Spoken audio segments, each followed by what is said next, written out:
Hai, jumpa lagi dengan channel Gerbong Mistis. Bagaimana kabar Anda saat ini? Baik bukan? Sebelum kita memasuki cerita lebih lanjut, mohon dukung channel Gerbong Mistis dengan cara subscribe, like, share, dan komentar Anda agar channel Gerbong Mistis semakin berkembang. Apabila Anda ingin bergabung dan berbagi pengalaman horor Anda, silahkan kirim cerita Anda melalui email gerbongmistis02@gmail.com. Rekam cerita Anda atau gunakan teks. Terima kasih. Masih tetap bersama Gerbong Mistis. Selamat menyaksikan. Cerita horor kali ini datang dari seorang yang bernama Alif. Seorang yang bekerja sebagai dekorasi pengantin sekaligus di kesenian. Pengalaman horor ini adalah bertemunya dengan sosok nenek penunggu rumah kosong. Mari kita ke topik ceritanya. Alif adalah seorang kepala keluarga beranak satu dan belum mempunyai rumah. Ia ingin menyendiri dengan keluarganya. Ia menempati rumah kosong milik seorang yang bernama Mas Agus, yang sebelumnya rumah itu dijual kepada orang kota. Setelah rumah itu dijual karena yang punya masih bekerja di luar negeri, jadi rumah itu kosong dan Alif memohon izin untuk menempatinya. Singkat kata, siang itu hari Kamis.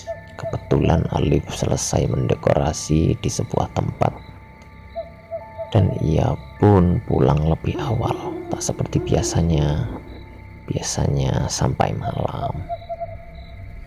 Ia pulang pukul 14.00 waktu Indonesia bagian Barat atau jam 2 siang.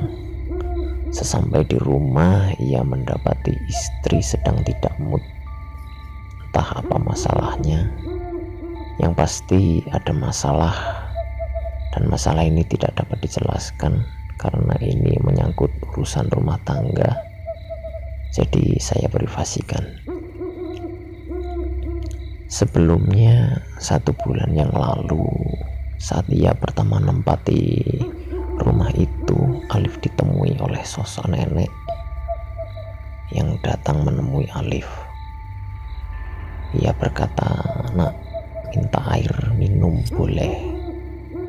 Alif menjawab, "Boleh, Nek. Kalau minta teh hangat boleh?" "Boleh, Nek. Sebentar saya ambilkan." Lalu nenek itu duduk di teras depan rumah itu. Lalu Alif memberikan teh kepada nenek itu. Kemudian nenek itu meminumnya. Nenek itu sambil berkata, "Nak, kalau menempati rumah ini yang pada rukun ya, jangan bertengkar. Saya tinggal di kamar depan." Alif menjawab, "Iya, Nek." Lalu nenek menghabiskan teh tersebut dan berpamitan. Saat Alif memasukkan gelas, tiba-tiba nenek itu tidak ada di terasnya.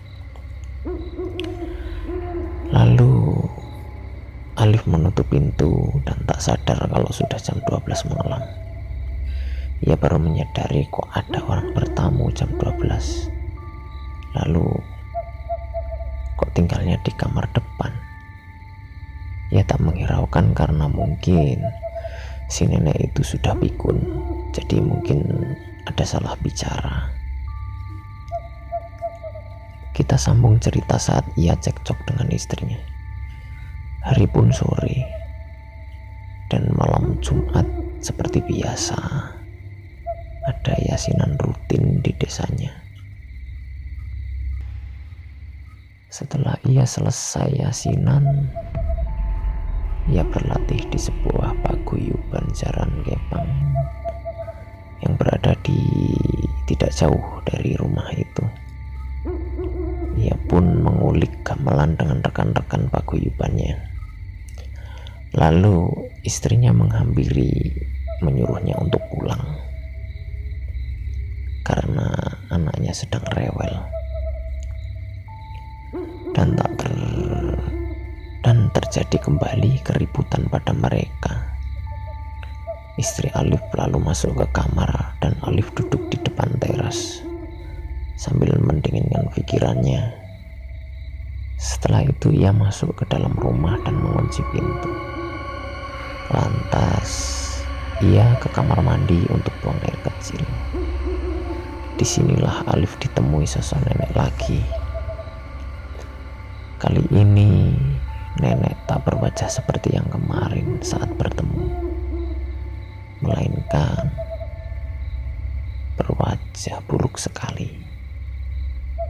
Setelah Alif selesai buang air kecil, ia masuk ke ruang TV yang dekat kamar depan yang dimaksud nenek kemarin.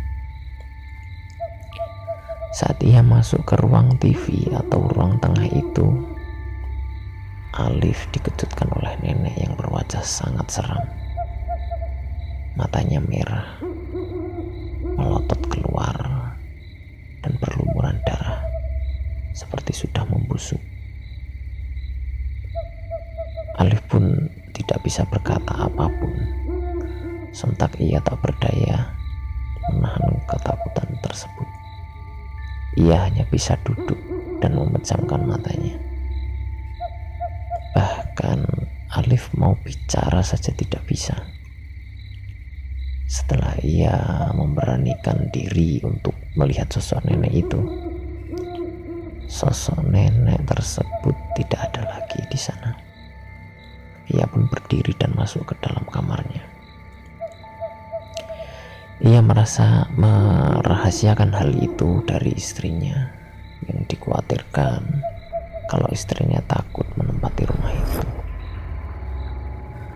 Memang dulu Mas Agus juga pernah dapat penampakan sosok yang berseliweran saat ia menempati rumah itu. Ada jejak kaki namun tidak ada wujudnya. Saat itu sedang berdandan elektronik di rumah tersebut. Konon dulu cerita dari sesepuh desa di situ pernah bercerita kalau dulu di situ ada pemakaman dan pohon besar. Cuman memang sudah lama sekali. Mungkin nenek itu yang dimaksud.